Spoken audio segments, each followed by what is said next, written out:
Baik, Assalamualaikum warahmatullahi wabarakatuh. Di sini kami akan mereview sebuah jurnal yang berjudul Sistem Pendukung Keputusan Perusahaan yang Berprestasi dalam Sektor Industri dengan Metode Weighted Product. Ya, kami di sini dari kelas Sistem Informasi A, Universitas Trunojoyo Madura. Ya, sebelumnya perkenalkan nama saya Sabil Ahmad Hidayat, NIM 220411100058 dan juga rekan saya di sini. Perkenalkan, nama saya Hafid Sawana Sufat dengan NIM 220411100016. Baik, di sini saya yang pertama akan menjelaskan mengenai metode weighted product ya. Metode weighted product itu bekerja dengan cara mengevaluasi beberapa alternatif terhadap sekumpulan kriteria atau atribut. Nah, tujuannya di mana agar setiap atribut itu tidak saling bergantung satu dengan yang lainnya. Jadi setiap atribut nanti bisa berdiri sendiri atau secara independen. Ini menurut Kusuma Dewi tahun 2006. Pada metode ini itu menggunakan sistem penentuan bobot ya. Nantinya itu nanti akan diberi peringkat 1 sampai 5 yang dipilih berdasarkan kriteria atau ketentuan tertentu. Nah, di dalam metode ini juga itu menggunakan perkalian ya untuk menghubungkan rating atribut, di mana setiap rating akan dipangkatkan terlebih dahulu dengan bobot yang telah uh, dihitung atau bobot yang bersangkutan. Nah, untuk selanjutnya yaitu alur metode yang digunakan. Awalnya kita menentukan kriteria dan perusahaan yang akan dibandingkan. Eh, Lalu kita menghitung data menggunakan metode weighted product tersebut. Untuk selanjutnya kita mengurutkan hasil yang telah dihitung. Lalu kita menampilkan akhir ranking dari perusahaan yang telah kita tentukan. Ya, selanjutnya yaitu mengenai teknik pengumpulan data. Jadi langkah yang pertama kita lakukan adalah yaitu gimana sih cara kita mendapatkan data-data. Yang pertama yaitu tekniknya studi pustaka. Studi pustaka ini diperlukan untuk memilih data dan informasi yang berkaitan dengan penelitian. Pada tahap ini itu dilakukan dengan cara menelusuri literatur yang ada serta menelaahnya secara tekun supaya kita dapat memperoleh orientasi yang lebih dalam atau lebih luas mengenai permasalahan yang dipilih, serta menghindari terjadinya duplikasi yang tidak diinginkan. Untuk teknik yang kedua yaitu wawancara. Wawancara ini dilakukan dengan cara mengajukan pertanyaan mengenai segala kebutuhan yang diperlukan dalam pembuatan sistem pendukung keputusan perusahaan yang berinvestasi ini. Untuk teknik yang terakhir yaitu observasi. Ya, observasi ini dilakukan untuk memperoleh data-data apa saja yang digunakan dalam sistem pendukung keputusan, seperti data hasil peninjauan lapangan perusahaan dalam sektor industri. Nah, untuk tahap yang terakhir ini kita berarti terjun langsung ke lapangan untuk memperoleh data-data yang dibutuhkan. Nah, untuk selanjutnya yaitu penentuan kriteria dan perusahaan. Nah, untuk kriterianya kita ada berbagai nama dengan dan bobot.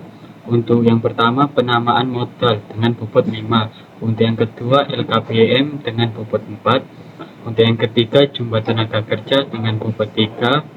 Untuk yang empat pengelolaan limbah dengan bobot 2. Selanjutnya kewajiban sosial dengan bobot 2 dan yang terakhir jenis gaji dengan bobot 1.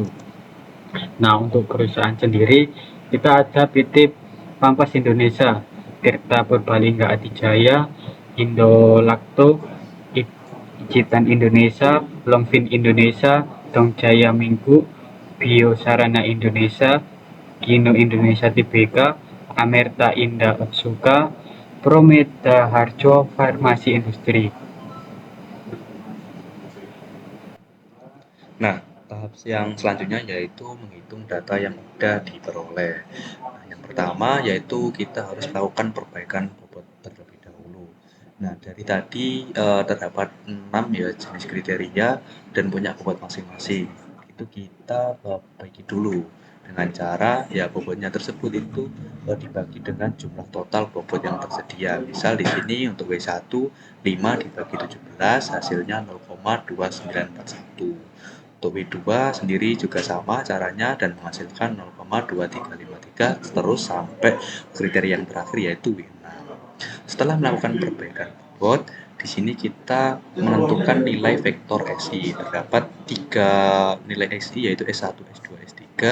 Untuk S1 di sini kita dengan cara memangkatkan hasil dengan bobot yang sudah diperbaiki atau sudah di netralisasikan.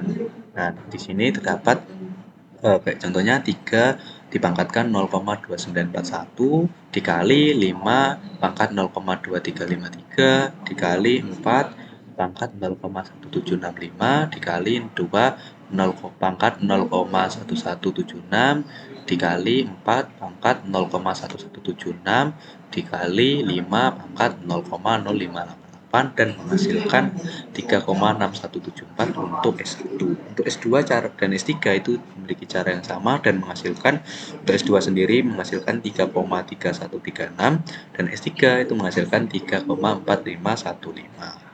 Setelah menentukan nilai vektor SI, langkah terakhir yaitu menentukan nilai vektor VI atau nilai akhir dari suatu perhitungan.